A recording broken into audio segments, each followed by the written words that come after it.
Yes! You're through to Everyday Superpower, a place where you can learn about body language, non-verbal communication, and everything in between. Click like, click subscribe. Feel free to leave a comment down below if all comes to mind, and let's get on with it. Today, we're returning to the familiar realms of handshakes, but what handshake in particular, you may ask? We're talking about the teacup handshake, alright? Well, what's a teacup handshake? It's where the palm is cupped within the hand, whether it be the other party or your hand, that it makes no contact with the other palm. Alright, so it's an indication that one wants to preserve distance, and I wouldn't personally deem it a, well, it's just not a positive cue. I'd approach somebody quite negatively or form a negative opinion of somebody who would do this, okay? So the person isn't ready to bond with you, so they're keeping their distance. They may be touching hands with you, but their palm isn't touching yours, and that's sort of the aim of the game when it comes to a handshake, right? You want the palms to connect, to engage in that solidarity, and to expose the fact that you're of no threat, really. So here's the palm of my hand. I'm not holding a weapon. Connect, okay?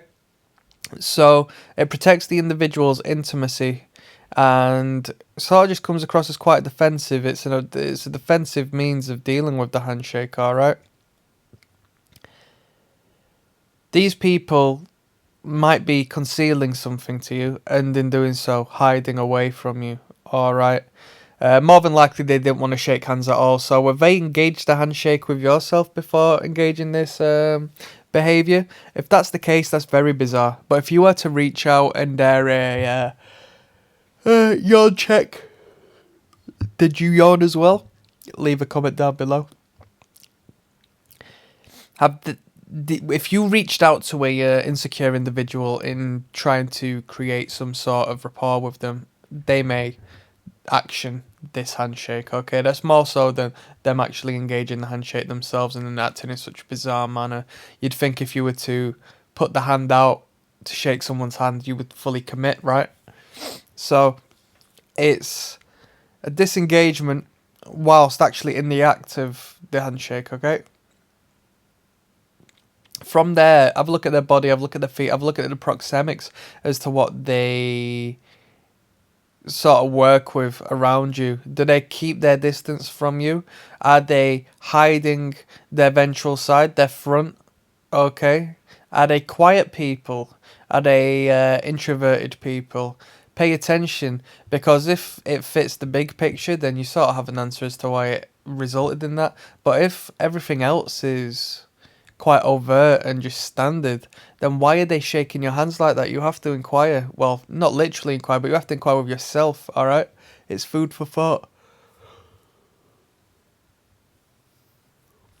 Have I ever dealt with this? More than likely. But it's not stuck, you know, it's not stuck with me as to where I can reference a particular time. At the time, how noticeable is it? Who knows? You're going to have to deal with it yourself, but you know when a handshake is off and not of standard, you know? So that's just a little overview of the teacup handshake. Lack of commitment, lack of bond, lack of friendship, in my opinion, and it's something to be considered unless you haven't done so already. Like I said, if this person's obviously a bit of an odd job, a little bit of a recluse of sorts, and so on and so forth, then, you know, you have your answer as to why it's like that. The person's just, you know, not very sociably viable. But if the person is like quite a good person and quite a, you know, standout individual, you have to question why they just shaking my hand like that. And that was the teacup handshake. Click like, click subscribe. Speak later. Bye bye.